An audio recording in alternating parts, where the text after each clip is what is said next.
Namaste, aloha. My name is Janapati Das, and we are here for the Bhagavad Gita as it is class. Please accept my respects, everyone. Thank you very much for tuning in. Let me offer my respectful obeisances to my spiritual master, Jagat Guru, Siddhaswarapananda, and to His Divine Grace, A.C. Bhaktivedanta Swami Prabhupada. As always, just passing the appearance day of Lord Chaitanya Mahaprabhu, who brought us the prime benediction for humanity at large of the chanting of holy names of Krishna. One should chant the holy names of the Lord in a humble state of mind, feeling oneself to be lower than the straw in the street. One should be more tolerant than a tree, devoid of all sense of false prestige and ready to offer all respects to others without expecting respect in return.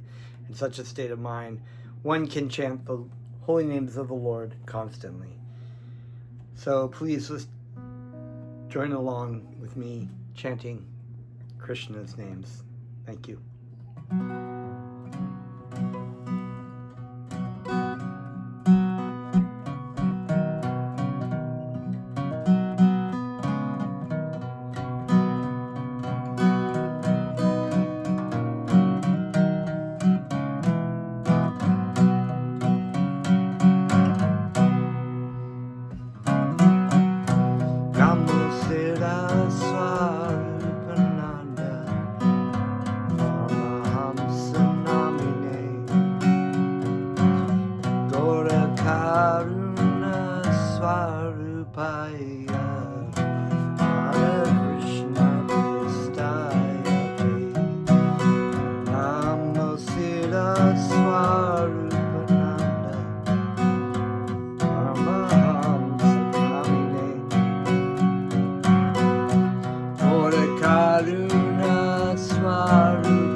Shri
Namo Siddhaswara Pananda Paramahamsa Namine Golakaruna Swarupaya Radha Krishna Prasthayate.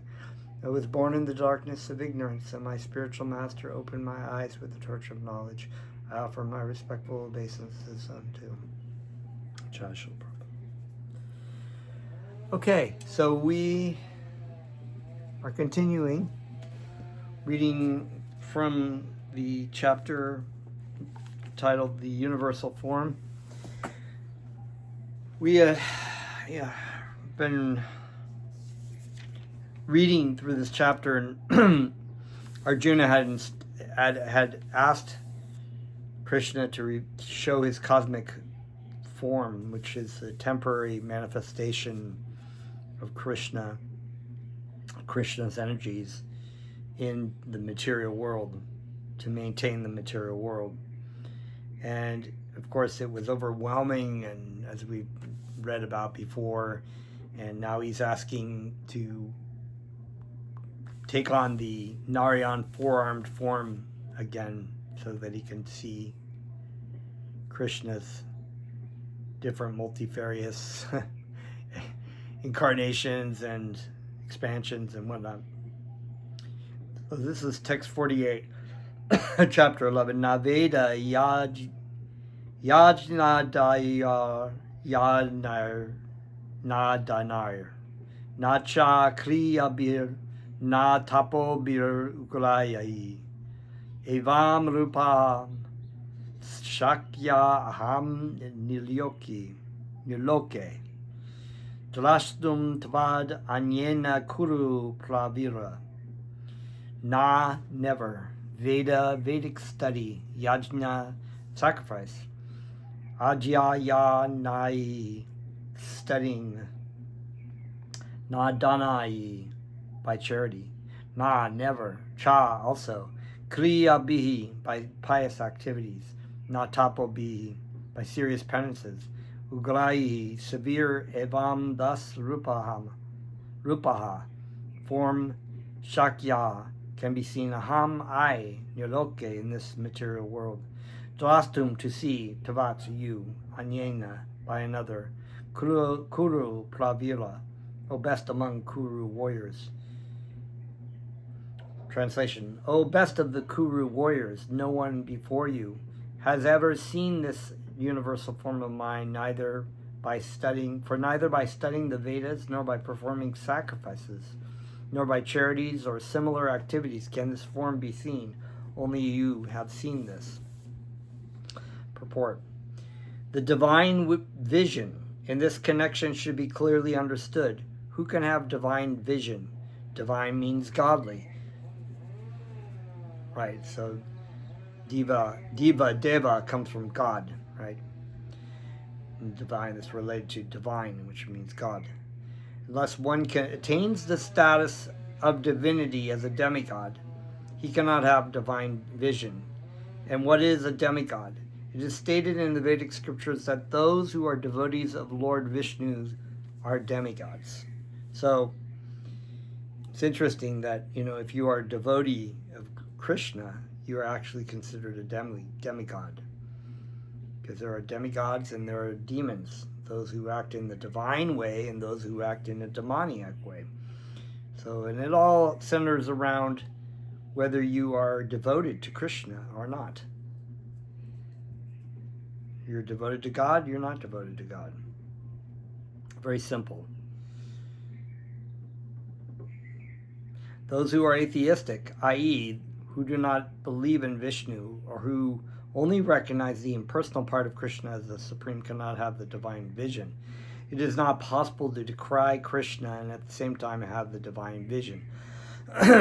So it's very important. Krishna says in the Bhagavad Gita that I will give you spiritual eyes to see, And this comes back to this point of the mudras, or the people, the foolish people who are atheistic, who apparently, may be very scholarly. These people that try to translate the Bhagavad Gita without a divine vision, they cannot enter into the Bhagavad Gita, so they are left to the speculation of their imperfect brains or imperfect minds, which is usually just them giving their, what I think, their own speculation about what they see as. But their vision is not a divine vision, so they do not actually see Krishna, and therefore their conclusions are faulty or imperfect. Wrong. Straight up wrong, actually. One can have the divine vision without becoming divine. In other words, those who have divine vision can also see like Arjuna. And this is the conclusion of the Bhagavad Gita, just surrender to Krishna. Just give your love, your devotion to Krishna. And Krishna will give you, as it said earlier, they will give you the vision to see. I don't remember exactly what the quote was, what I think was in the previous chapter. I'm not going to spend a lot of time looking for it, but for those who are devoted to me, I give them the vision they can that they can see, and that they may come back to me. Right. Out of compassion for, there's another one. Out of compassion for them, I, dwelling in the hearts, destroy with a shining lamp of knowledge the darkness born of ignorance. So the vision of light, the actual seeing is seen with the knowledge of Krishna, with the devotion of Krishna. Krishna's.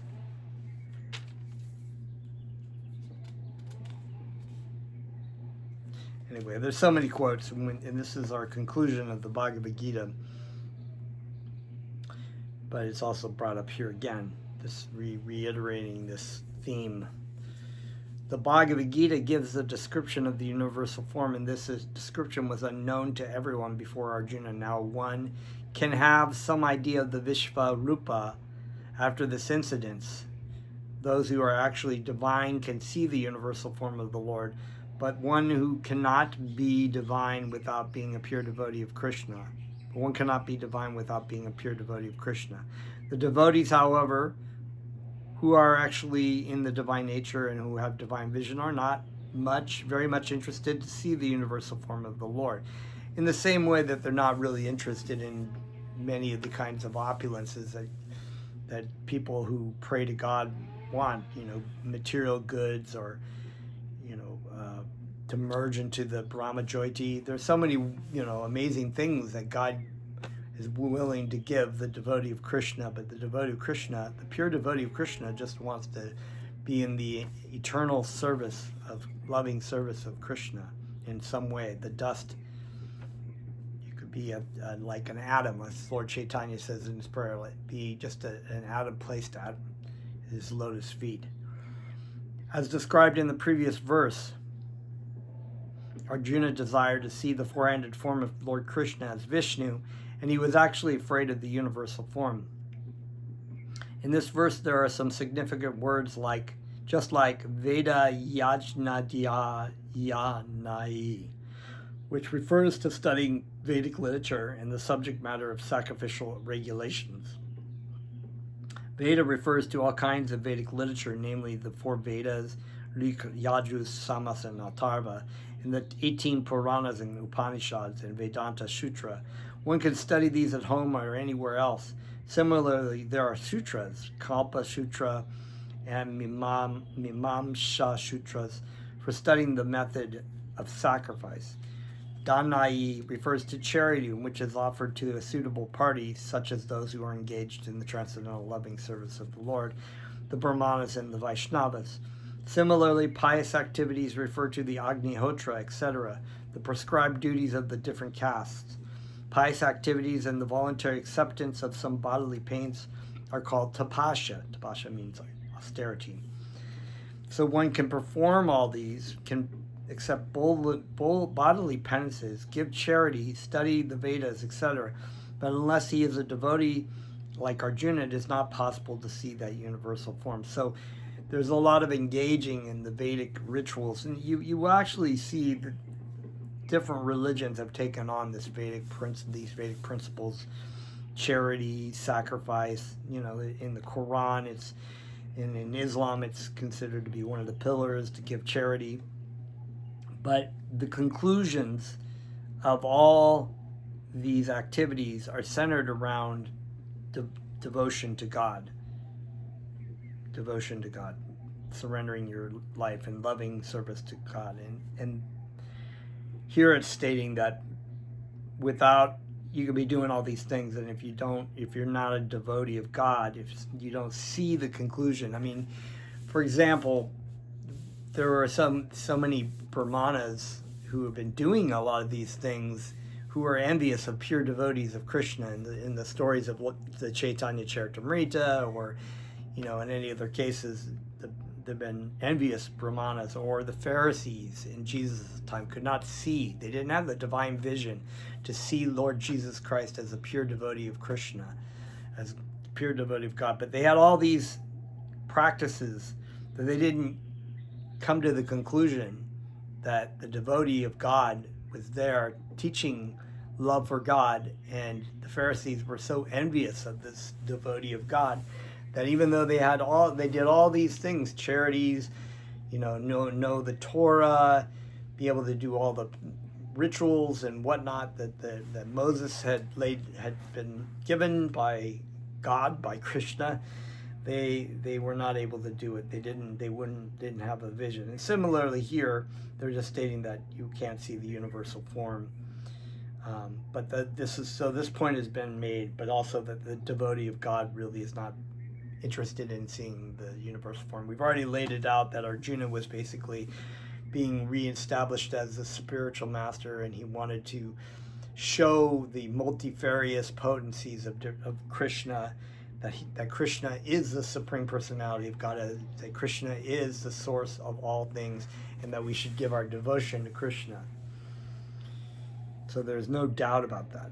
But despite all this, you still have these commentaries by people who don't have any vision, who are maybe have all the check the right boxes in the Vedic, they studied the Vedas, they learned Sanskrit, whatnot, but they have no vision. They're completely speculating. There are many persons who create incarnations. They falsely claim an ordinary human to be an incarnation, but this is all foolishness. We should follow the principles of Bhagavad Gita. Otherwise, there is no possibility of attaining perfect spiritual knowledge. Although Bhagavad Gita is considered the preliminary study of the science of God, still it is so perfect that one can distinguish what is what. The followers of a pseudo-incarnation may say that they have also seen the transcendental incarnation of God, the universal form, but that is not acceptable because it is clearly stated here that unless one becomes a devotee of Krishna, one cannot see the universal form of God. So, one first of all has to become a pure devotee of Krishna. Then he can claim that he can show the universal form of what he has seen. A devotee of Krishna cannot accept false incarnations or followers of false incarnations. Text 49. Ma te vyatya ma cha vimudya bhavo dristva rupam goram idrin mamedam Vyapetabi prita mana punastavam Tadeva me rupam idam prabhasya. Ma, let it not be. Te, unto you. Vyata, trouble. Ma, let it not be. Cha, also. Vimudya bhava, bewilderment. Dristva, by seeing. Rupam, form. Goram, horrible. Idrik, like this. Mama, my. Idam, as it is. Vyapetabihi. Just to become free from all fear. Just become free from all fear. Prita mana, be pleased in mind. I like that. Prita mana. Punya, again. Tvam, you. Tat, te. Tat, that. Eva, thus. Me, my. Rupam, form. Idam, this. Prapashya, just see. Translation, your mind has been perturbed upon seeing this horrible feature of mine. Now let it be finished. My devotee be free from all disturbance With a peaceful mind, you can now see the form you desire. So the devotee is actually more interested in seeing the more intimate forms of Krishna, at least Narayan or Sri Vishnu.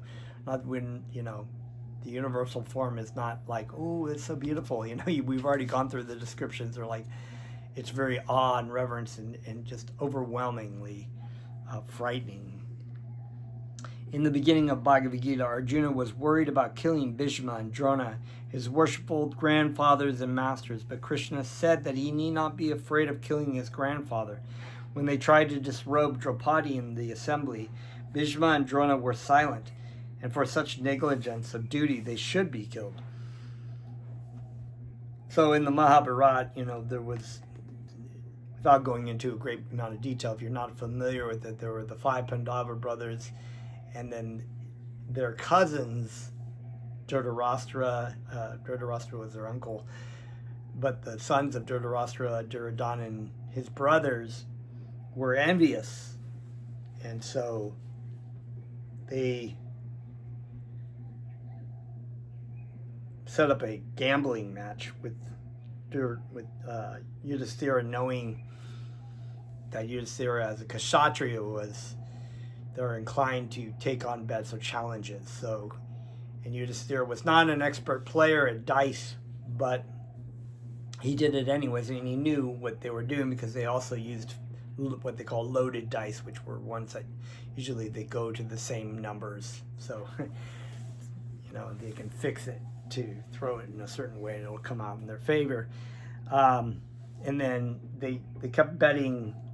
Yudhisthira kept betting so many things, including all of his wealth, his kingdom, his clothes, and then they themselves. So they were basically down to loincloths at one point, and they brought in their wife Draupadi. Was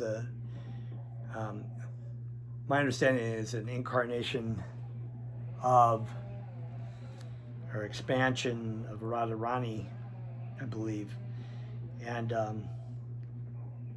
tried to disrobe her, tried to take off her clothes, and all their husbands couldn't do anything because they have a Kshatriya code and whatnot. So Draupadi was actually praying to Krishna to protect her. So once she took shelter of Krishna made it so the cloth was consistently being pulled out and she wasn't being naked at all, so she was protected. So they tried really hard to take off her clothes and humiliate her in front of everybody. But for this activity, and the great devotees and well-wishers like Bhishma and Drona, who were really well-wishers, but they were financially inclined to be on the side of Duryodhana, they didn't say anything. And so that's what they're talking about here. And they, of course, were killed eventually. And Bhishma was a pure devotee of Krishna. He was a great saint, but same thing. He still had these faults where he did these things. Krishna showed his universal form to Arjuna just to show him that these people were already killed for their unlawful action. That scene was shown to Arjuna because devotees are always peaceful and they cannot perform such horrible actions. The purpose of the revelation of the universal form was shown.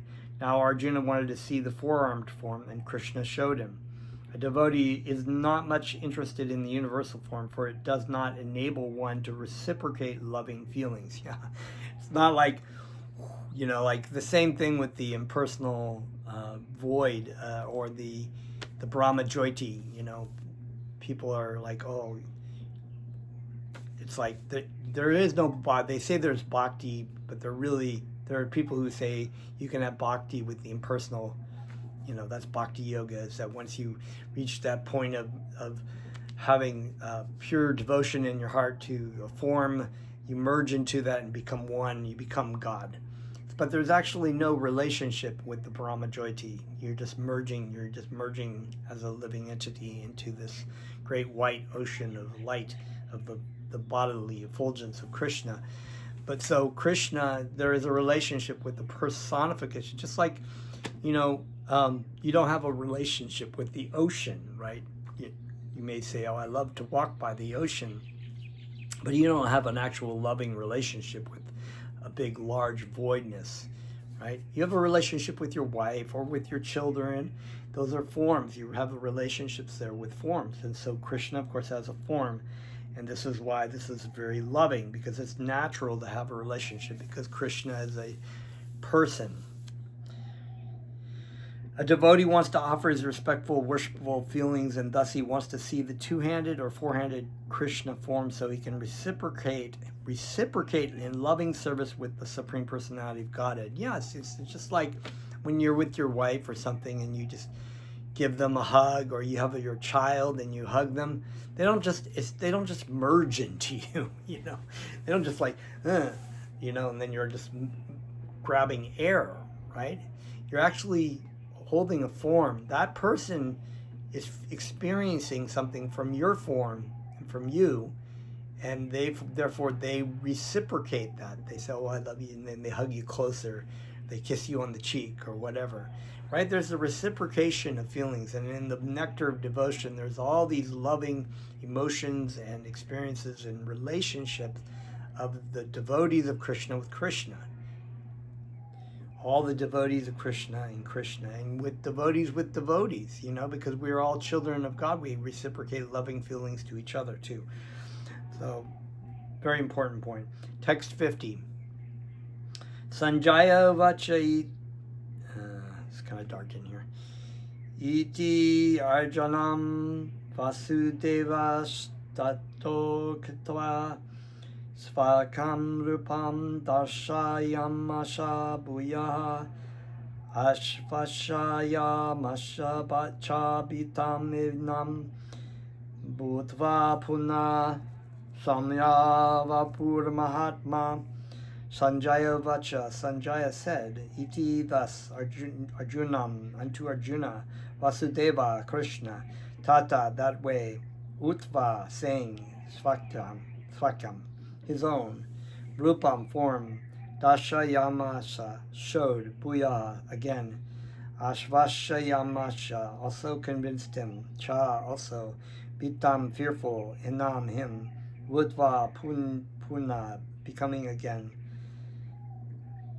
Sama Evapyo, beautiful form, Mahatma, the great one.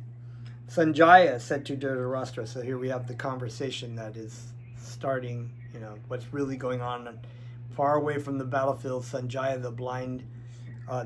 the mystic devotee and disciple of Vyasadeva, has the ability to psychically be able to project and see the images from other places. And retelling, he's telling to Dhritarashtra. Sanjaya said to Dhritarashtra, the blind king, so he's blind, so he can't see, and so Sanjaya has to, being his minister, has to tell him. The Supreme Personality of Godhead, Krishna, while speaking thus to Arjuna, displayed his real four-armed form, and at last he showed him his two-armed form, thus encouraging the fearful Arjuna. So you can imagine, Arjuna is going through these different kinds of things, his relationships with God. You know, he's a friend, cousin, and, you know, was kind of casual with Krishna before, realized who Krishna is. Krishna then he asks him to show his universal form, which is overwhelming and terrifying, so he's fearful and in awe and reverence and paying his obeisances, and then he's asking him to show his Narayan form. So it must be becoming very sweeter. And then you see Krishna as he really is. You know, I mean, so many people saw Krishna when he was on the planet, but they didn't really see Krishna with this divine vision. So they're just looking at Krishna and thinking he's just some Joe, some guy, some prince guy. Just like these commentary people, they don't have any vision about whether they see God. But the devotee of Krishna has devotion for Krishna, and so that they have a divine vision. And so this, I could imagine, coming back to seeing Krishna must have been very sweet to Arjuna. When Krishna appeared as the son of Vasudeva and Devaki, first of all appeared as a four-armed Narayan. And so we have the picture in our Krishna series. There's a story in that as well. You can go back and listen to that. Krishna appears in his four-armed form and then comes and appears as a baby. Krishna. But when he was requested by his parents, he transformed himself into an ordinary child in appearance. Similarly, Krishna knew that Arjuna was not interested in seeing a four-handed form of Krishna, but since he asked to see this four-handed form, he also showed him this form again, and then showed himself in his two-handed form. The word Shamya Vapu is very significant. Shamya Vapu is a very beautiful form. It is known as the most beautiful form. When he was present, everyone was attracted simply by Krishna's form. Because Krishna is director of the universe, he just banished the fear of Arjuna, his devotee, and showed him again his beautiful form of Krishna. In the Brahma Samhita, it is stated that only a person whose eyes are smeared with the ointment of love can see the beautiful form of Krishna. But even the opponents of Krishna were very much attracted by the form of Krishna. But they didn't have any devotion to him, but they were attracted by his beauty. Arjuna vacha dristvedam manusham rupam tava samyam janadam idanim ashmi samrita sa chetaha prakritim gataha. Arjuna uvacha. Arjuna said, Dristva, seeing, idam, this, manusam, human being, rupam, form, tava, your, samyam, very beautiful, Janadan, O chastiser of the enemies, idanim, just now, asmi, I am, samvrita, settled, sachetaha, in my consciousness, prakritam, my own, gataha, I am. Text 51, translation. When Arjuna thus saw Krishna in his original form, he said, seeing this human-like form so very beautiful, my mind is now pacified, and I am restored to my original nature. Purport, text 51. Here the words Manusham Rupam clearly indicated the Supreme Personality of Godhead to be originally two-handed. Those who just deride Krishna to be an ordinary person are shown here to be ignorant of his divine nature. If Krishna is like an ordinary human being, then how is it possible for him to show his universal form and again to show the four-handed Narayan form? Thus the reason why Arjuna was asking to see these different forms, just to prove this point. So it is very clearly stated that in Bhagavad Gita that one who thinks that Krishna is an ordinary person and misguides the reader by claiming that it is the impersonal Brahman within Krishna speaking, which people do. People do. A lot of the impersonalist so-called gurus who translated it, that's exactly what they're doing, and the point is made that this is why Arjuna, just like that bookstore guy who was telling me that, Krishna was trying to impress Arjuna. No, Krishna was not trying to impress. Krishna was pleased with his devotee Arjuna, and Arjuna requested it so that others in the future, like the bookstore guy who missed the point, will know that Krishna is the Supreme Personality of God, and when you surrender to Krishna, and when you surrender in love and devotion to God, to Krishna, Krishna will give you the divine vision to be able to see who he is, and that is what this Bhagavad Gita is, a song of God. It's doing the greatest injustice. So it is said here, it misguides the reader by claiming that it is the impersonal Brahman within Krishna speaking is doing the greatest injustice. It's not only just wrong to be reading commentaries on the Bhagavad Gita or these other Bhagavad Gitas, it is actually offensive to basically read something where people deny the supremacy of the Supreme Personality of God, or deny its existence and minimize Krishna to a symbolic archetype or something, like Joseph Campbell or something. So no, it's a great injustice, because you don't want to. It's Krishna. Krishna is real. Krishna is the most real thing, more real than anything in this material world. Your loving father, friend, and you're gonna do that? You're a fucking demon if you do that, and you're just as bad if you're reading that. So don't be reading that. Read only the Bhagavad Gita by His Divine Grace, or commentary from the Vaishnava in the Sampradaya. Okay, anyways. Sorry, getting a little worked up there. But I mean, how could you deny that beautiful, beautiful Krishna?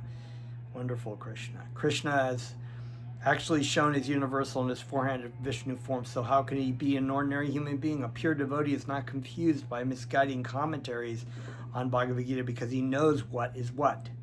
The original verses of Bhagavad Gita are as clear as the sun. They do not require lamplight from foolish commentators. Yeah, the foolish commentators. The sun is self-illuminating, just like Krishna is self-illuminating. Krishna, we turn on the light here. We have to. It's an artificial thing. There has to be a process by which the electricity comes there, or we turn on a flashlight. It has to be run by a battery. Krishna, or even the planets and the sun.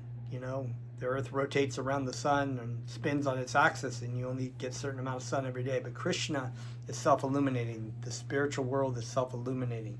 The Bhagavad Gita is self-illuminating. You don't need people to do their gymnastics and try to twist the words around and try to say, what, I think this is actually means this, and this means that, and this means that, and this is, I got my head up my ass, but whatever. You read it as it is. That's why it's called Bhagavad Gita as it is. Text 52. Sri Bhagavan Uvacha Sudur Darsham Idam Rupam Dristavan Ashiyan Yama Mama Deva Api Ashya Rapashya Nityam Darshana Kangshina. Sri Bhagavan Uvacha, the Supreme Personality of Godhead, said, Sudur Dashana, very difficult to be seen, Idam, this, Rupam, form, Dristavan Ashi, as you have seen, Yat, which, Mama, of mine, Devaha, the demigods, Api Asha, also this, Rupasha, of the form, Nicham, eternally, Darshanam, Darshana Kangshina, always aspire to see. The Blessed Lord said, my dear Arjuna, the form which you are now seeing is very difficult to behold. Even the demigods are ever seeking the opportunity to see this form which is so dear. In the 48th verse of this chapter, Lord Krishna concluded revealing his universal form and informed Arjuna that this form is not possible to be seen by so many activities, sacrifices, etc. Now, here the word Sudur Darsham is used, indicating that Krishna's two-handed form is still more confidential. Yes. One may be able to see the universal form of Krishna by adding a little tinge of devotional service to various activities like penance, Vedic study, philosophical speculation, etc. It may be possible, but without a tinge of bhakti, one cannot see. That has already been explained. Still beyond that universal form, the form of Krishna as a two-handed man is still more difficult to see even for demigods like Brahma and Lord Shiva. They desire to see him, and we have evidence in the Srimad Bhagavatam that when he was supposed to be in the womb of his mother, Devaki, all the demigods from heaven came to see the marvel of Krishna. They even waited to see him. A foolish person may deride him, but that is an ordinary person. Krishna is actually desired to be seen by demigods like Brahma and Shiva in his two-armed form. In Bhagavad Gita, it is also confirmed that he is not visible to the foolish persons who deride him. Krishna's body, as confirmed by Brahma Samhita and confirmed by himself in Bhagavad Gita, is completely spiritual and full of bliss and eternality. His body is never like a material body. But for some who make a study of Krishna by reading Bhagavad Gita or similar Vedic scripture, Krishna is a problem. I love that. Yeah, they probably, a lot of times actually I've seen the Bhagavad Gita translated only in small parts by these impersonalists and these people because it just gets to be a problem. They can't, who is Krishna, and they can't, because it becomes, they see it as self-evident and they don't want to, translate it that way. For one using a material process, Krishna is considered to be a great historical personality and a very learned philosopher, but he isn't an ordinary man. But some think that even though he was so powerful, he had to accept a material body. Ultimately, they think that the absolute truth is impersonal. Therefore, they think that from his impersonal feature, he assumed a personal feature attached to material nature. That is a materialistic calculation of the Supreme Lord. Another calculation is speculative. Those who are in search of knowledge also speculate on Krishna and consider him to be less important than the universal form of the Supreme. Thus, some think that the universal form of Krishna, which was manifest to Arjuna, is more important than his personal form. According to them, the personal form of the Supreme is something imaginary. They believe that in the ultimate issue, the absolute truth is not a person. But the transcendental process is described in Bhagavad Gita chapter 2 to hear about Krishna from authorities. That is the actual Vedic process. And those who are actually in the Vedic line hear about Krishna from authority. And by repeating hearing about him, Krishna becomes dear. As we have several times discussed, Krishna is covered by his Yoga Maya potency. He is not to be seen or revealed to anyone and everyone. Only by one to whom he reveals himself can he be seen. This is confirmed in Vedic literature. For one who is a surrendered soul, the absolute truth can actually be understood. The transcendentalist, by continuous Krishna consciousness and by devotional service to Krishna, can have his spiritual eyes open and can see Krishna by revelation. Such a revelation is not possible even for the demigods. Therefore, it is different even for the demigods to understand Krishna. And the advanced demigods are always in the hope of seeing Krishna in his two-handed form. The conclusion is that although to see the universal form of Krishna is very, very difficult and not possible for anyone and everyone, it is still more difficult to understand his personal form as Shamasundar. Text 53. Naham vedar na tapasya, na danenya na chejaya, shakya evam vijo drastum, dristavan ashimam yata. Na, never. Aham, I. Vedai, by study of the Vedas. Na, never. Tapasya, by serious penances. Na, never. Danena, by charity. Na, never. Cha, also. Ijaya, by worship. Shakya, it is possible. Evam vija, like this. Dalastum, to see. Dristavan, seeing. Ashi, you are. Mam, me. Yata, as. Translation, text 53. The form which you are seeing with your transcendental eyes cannot be understood simply by studying the Vedas, nor by undergoing serious penances, nor by charity, nor by worship. It is not by these means that one can see me as I am. Purport. Krishna first appeared before his parents Devaki and Vasudeva in four-handed form, and was then transformed.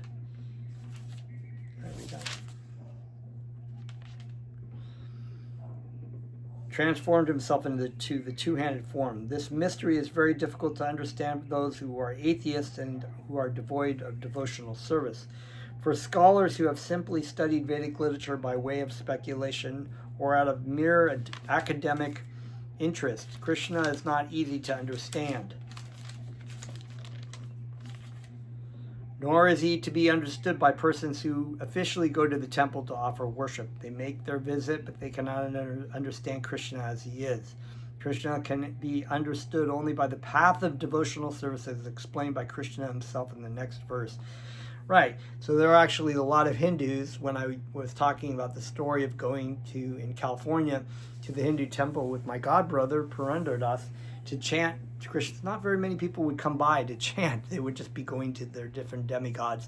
They didn't really, and Krishna was, Krishna is just another demigod. Krishna, Krishna, the coward boy, and and then there's Rama and Durga, but the real money bucks is coming from Durga. If I want to get a good, husband, then I can go worship Durga. But Krishna's not going to give me a really good husband, So it's like, that's just kind of what it was. Text 54, Bhakta Tavananyaya Anyaya Shakya Aham Evam Vijo Arjuna Gyanatum drastum cha tatvena, praveshtum cha parantapa, bhaktya, by devotional service. 2. But anyaya, without being mixed with fruit of activities or speculative knowledge. Shakya, possible. Aham, I. Evam vidya, like this. Arjuna, O Arjuna. Ganatum, to know. Drastum, to see. Tatvena, in fact. Plaveshtum, and to enter into. Cha, also. Prarantapa, Almighty Armed One. Translation, text 54. My dear Arjuna, only by undivided devotional service can I be understood as I am. There we go. Standing before you, and can thus be seen directly. Only in this way can you enter into the mysteries of my understanding. Very potent verse, exactly. Sums up the Bhagavad Gita as well. Krishna can be understood only by the process of undivided devotional service. He explicitly explains this in this verse, so unauthorized commentators who try to understand Bhagavad Gita by the speculative process will know that they are simply wasting their time. No one can understand Krishna or how he came from parents in a four-handed form and then at once changed himself into a two-handed form. It is clearly stated here that no one can see him. Those who, however, are very experienced students of Vedic literature can learn about him from the Vedic literature in so many ways. There are so many rules and regulation, and if one at all wants to understand Krishna, he must follow the regulative principles described in the authoritative literature.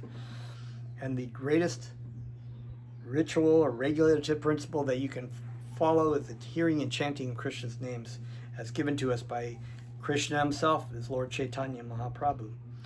One can perform penance in according to these principles. As far as charity is concerned, it is plain that charity should be given to the devotees of Krishna who are engaged in his devotional service to spread Krishna philosophy or Krishna consciousness throughout the world. You know, oftentimes if you're a householder, you're supposed to give a certain percentage of your money to help people propagate and spread the chanting of Krishna's names. Krishna consciousness is a benediction to humanity. Lord Chaitanya, it's the greatest welfare work that you could be doing. If you're going to be using your money, to save the wells or stop the war in the Middle East or to, this or that, the greatest way to use your money is to spread Krishna consciousness. Lord Chaitanya was appreciated by Rupa Goswami as the most munificent man of charity because love of Krishna, which is very difficult to achieve, was distributed freely by him.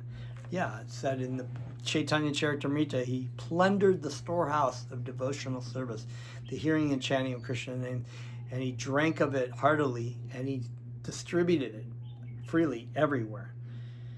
It's very beautiful. And if one worships as prescribed in the temple in India, there is also some statue, usually of Vishnu or Krishna. That is a chance to progress. For the beginners in devotional service to the Lord, temple worship is very essential, and this is confirmed in the Vedic literature. One who has unflinching devotion for the Supreme Lord and is directed by the spiritual master can see the Supreme Personality of Godhead by revelation. For one who does not take personal training under the guidance of a bona fide spiritual master, it is impossible to even begin to understand Krishna. Just like people who are self-proclaimed prophets, or they read the Bible and they have some kind of, revelation, and then they just read it and they speculate. They have no one guiding them. It's just like if you're going to learn how to drive a car, you don't just get in a car and learn how to drive it. You have to have somebody who shows you how to drive the car. So the bona fide spiritual master is essential. The word "to" is specifically used here to indicate that no other process can be used, can be recommended, or can be successful in understanding Krishna. The personal form of Krishna, the two-handed form and the four-handed, are completely different from the temporary universal form shown to Arjuna. The four-handed form is Narayan and the two-handed form is Krishna. They are eternal and transcendental, whereas the universal form exhibited to Arjuna is temporary. The very word Sudurdarshan means difficult to see. Suggests that no one saw that universal form. It also suggests that amongst the devotees there was no necessity of showing it. That form was exhibited by Krishna at the request of Arjuna, because in the future, when one represents himself as an incarnation of God, people can ask to see his universal form. Okay, show me your universal form, great Swami. Krishna changes from the universal form to the four-handed form of Narayan, and then to his own natural form of two hands. This indicates that the four-handed forms and other forms mentioned in Vedic literatures are all emanations of the original two-handed form, Krishna. He is the origin of all emanations. Krishna is distinct even from these forms, not to speak of the impersonal conception. As far as the four-handed forms of Krishna are concerned, it is stated clearly that even the most identical four-handed form of Krishna, which is known as Mahavishnu, who is lying on the cosmic ocean and from whose breathing so many innumerable universes are passing out and entering, is also an expansion of the Supreme Lord. So here we go. Arjuna is setting this example of just showing the big picture to people who want to say, oh no, I'm the incarnation of Krishna. No, okay, or I'm in the incarnation of Narayan or whatever. Therefore, one should conclusively worship the personal form of Krishna as the Supreme Personality of Godhead, who is eternity, bliss, and knowledge. He is the source of all forms of Vishnu. He is the source of all forms of incarnation. And he is the original Supreme Personality as confirmed in Bhagavad Gita. In the Vedic literature, it is stated that the Supreme Absolute Truth is a person. His name is Krishna, and he sometimes descends on this earth. Similarly, in Srimad Bhagavatam, there is a description of all kinds of incarnations of the Supreme Personality of Godhead. And there it is said that Krishna is not an incarnation of God, but is the original Supreme Personality of Godhead himself. Krishnastu Bhagavan Svayam. Similarly, in the Bhagavad Gita, the Lord says, Mataha Parataram Nadyat. There is nothing superior to my form as the personality of Godhead Krishna. He also says elsewhere in Bhagavad Gita, Aham Adir Hi Devanam. I am the origin of all the demigods. And after understanding Bhagavad Gita from Krishna, Arjuna also confirms this in the following words, Param Brahman Param Dhamma Pavrityam Paramam Bhavan. I now fully understand that you are the Supreme Personality of Godhead, the Absolute Truth, and that you are the refuge of everything. Wow. Therefore, the universal form which Krishna showed to Arjuna is not the original form of God. The original is the Krishna's form. The universal form, which is with its thousands and thousands of heads and hands, is manifest just to draw the attention of those who have no love for God. It is not God's original form. Thank goodness.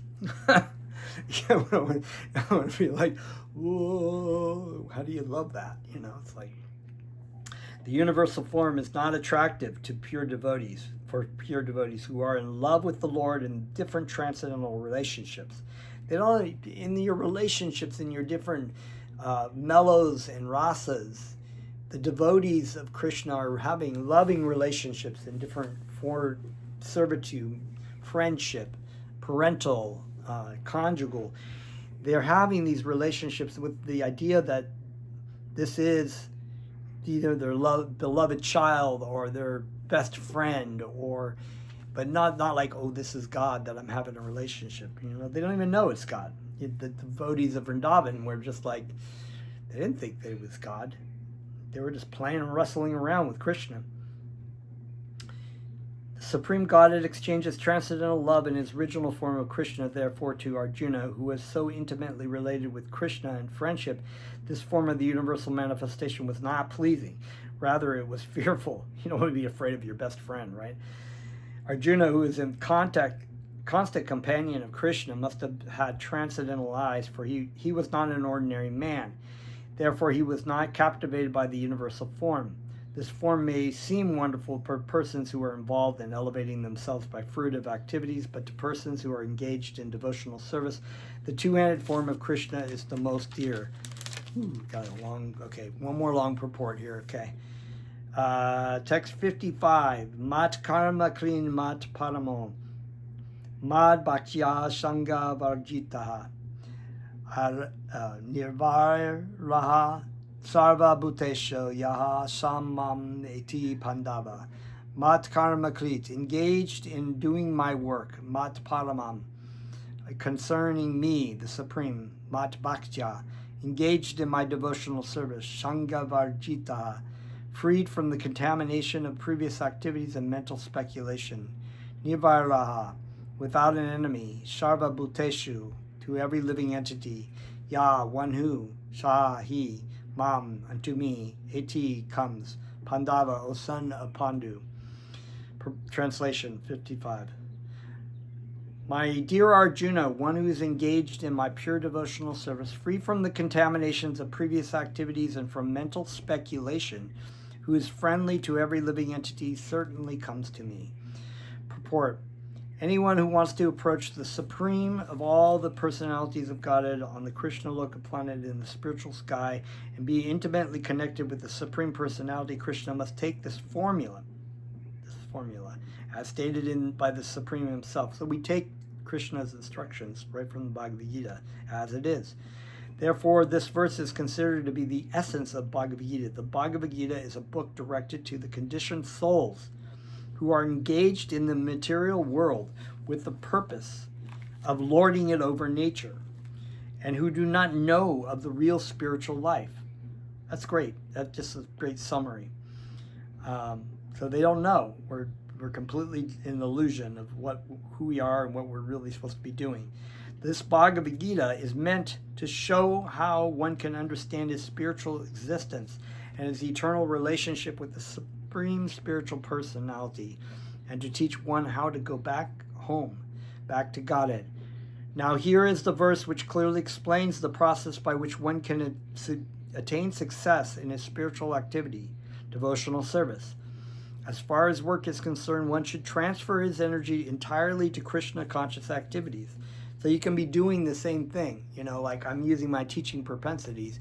Even when I'm not teaching Bhagavad Gita, I may be teaching things, teaching English and whatever, in the material world. But with the process of thinking, I'm doing this for Krishna, I'm serving Krishna, I'm making money for Krishna, I'm using this money for Krishna's activities.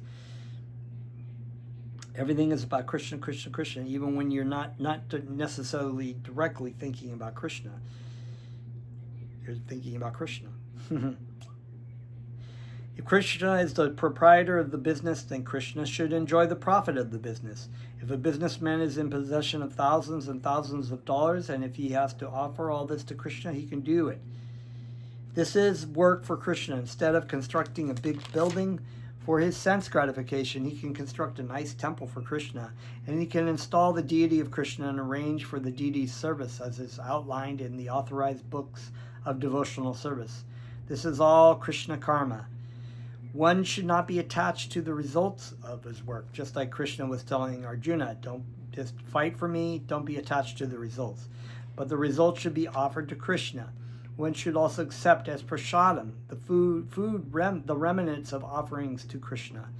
If, however, one is not able to construct a temple for Krishna, one can engage himself in cleansing the temple of Krishna.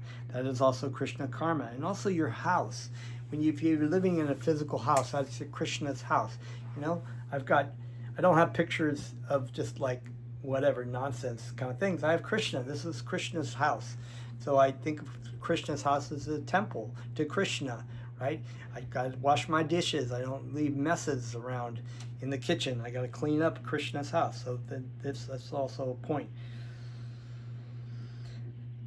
One can cultivate a garden. Anyone who has land in India, at least any poor man has a certain amount of land, can utilize that for Krishna by growing flowers to offer him. He can sow tulsi leaf plant because tulsi leaves are very important. And Krishna has recommended this in Bhagavad Gita.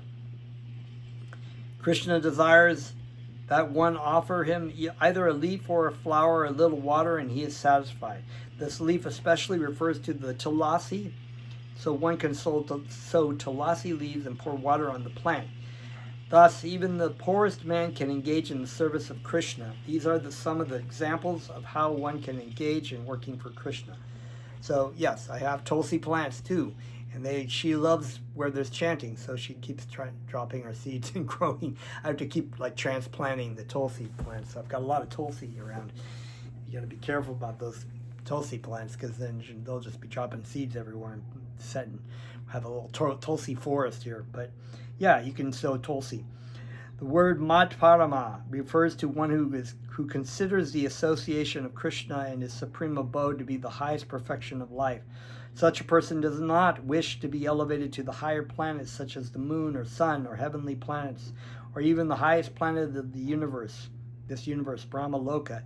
He has no attraction for that. He is only attracted to being transferred to the spiritual sky. And even in the spiritual sky, he is not satisfied with merging into the glowing Brahmajyoti effulgence, for he wants to enter the highest spiritual planet, namely Krishna Loka, Goloka Vrindavan. He has full knowledge of that planet, and therefore he is not interested in any other. As indicated by the word Madhbhakshaha, he fully engages in devotional service, specifically in the 9 processes of devotional engagement: hearing, chanting, remembering, worshiping, serving the lotus feet of the Lord, offering prayers, carrying out the orders of the Lord, making friends with him, and surrendering everything to him. One can engage in all 9 devotional processes, or 8 or 7, or at least in one, and that will surely make one perfect. So I like to actually have those 9 devotional things, and I meditate upon these particular, like, what does that mean in my life? How can I, how is offering prayers, like what kind of prayers can I offer to Krishna or the devotees of Krishna? That will be a process of devotion. And there are lots of beautiful prayers, Bhakti Vinod Thakur, and prayers, even Lord Jesus is our Father. You can write your own prayers to Krishna. It's really wonderful. So these are all wonderful things that we can meditate upon.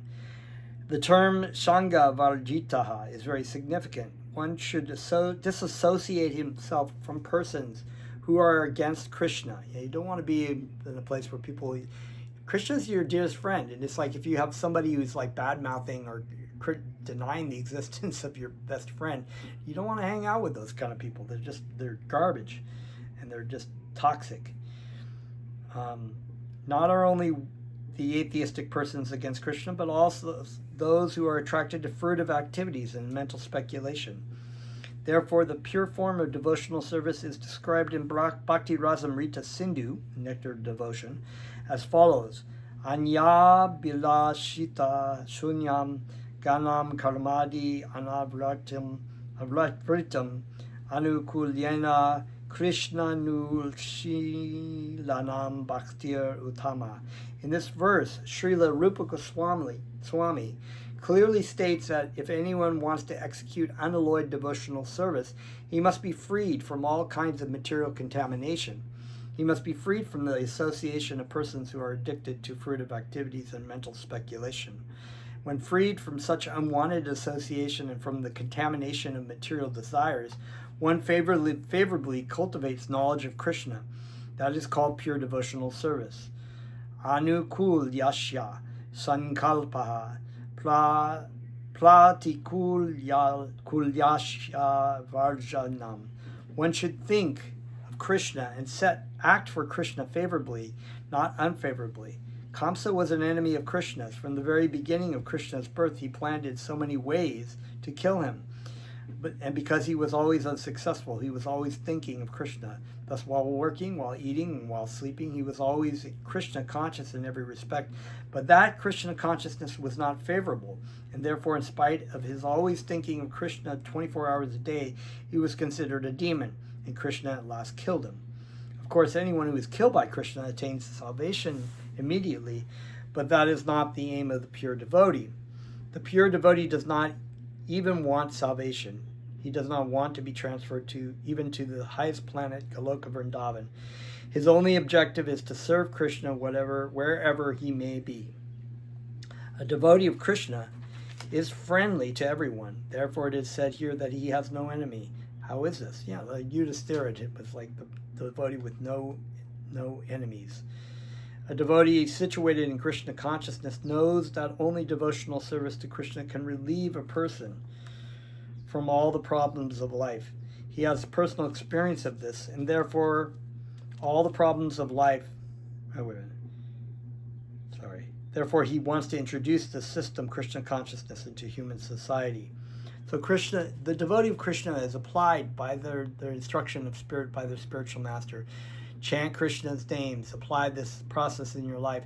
And just like Lord Chaitanya plundered the storehouse of devotion to Krishna, drank of it freely and distributed it to everyone, the spiritual master also instructs that once you are practicing this, you should also share to others, because you know that there are so many problems in the world, but there's only one solution, and that solution is Krishna, right? As my spiritual master would say, Krishna is the answer to anything.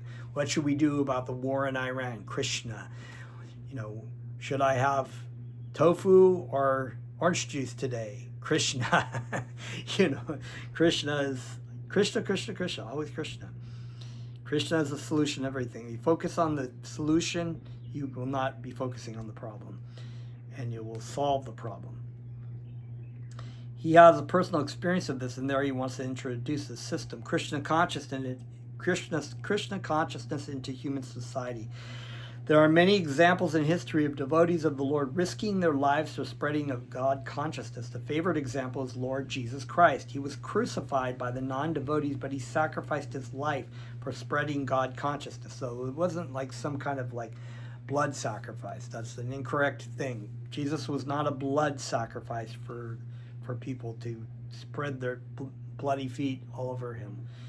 You know, he was just telling people, love the Lord God with your whole heart, your whole mind, and your whole being. And he took that all the way to the end. Of course, it would be superficial to understand that he was killed. Similarly, in India, there are many examples, such as Thakur Haridas, who is an incarnation of also the same living entity, who is the Lord Jesus. Why such a risk? Why such risk? Because they wanted to spread Krishna consciousness, and it is difficult. A Krishna conscious person knows that if a man is suffering, it is due to his forgetfulness of his eternal relationship with Krishna. Therefore, the highest benefit one can render to human society is relieving one's neighbor from all material problems. In such a way, the pure devotee is engaged in the service of the Lord. And Srila Prabhupada was talking about, you know, how Lord Chaitanya was told by Jagai Madhai that, you know, the living entities in this material world are poor in spirit, and they have to surrender to Krishna. And as Lord Jesus would say, that blessed are those poor in spirit, for there shall be the kingdom of God. Krishna will, if you are poor in spirit, and we're all poor in spirit, surrender to Krishna. Therefore, the highest benefit one can render human society is relieving one's neighbor from all material problems. In such a way, a pure devotee is engaged in the service of the Lord.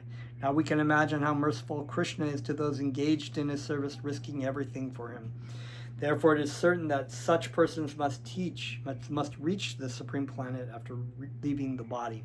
In summary, the universal form of Krishna, which is a temporary manifestation, and the form of time which devours everything, and even the form of Vishnu four-handed, have all been exhibited by Krishna. Thus, Krishna is the origin of all these manifestations. It is not that Krishna is a manifestation of the original Vishnava Rupa, or Vishnu, which is a lot of Hindus tend to think. It's the other way around. Krishna is the origin of all forms. There are hundreds and thousands of Vishnus, but for a devotee, no form of Krishna is important, but the original form, two-handed Shamasundar. In the Brahma Samhita, it is stated that those who are attached to the Shamasundar form of Krishna in love and devotion can see him, always within the heart, and cannot see anything else.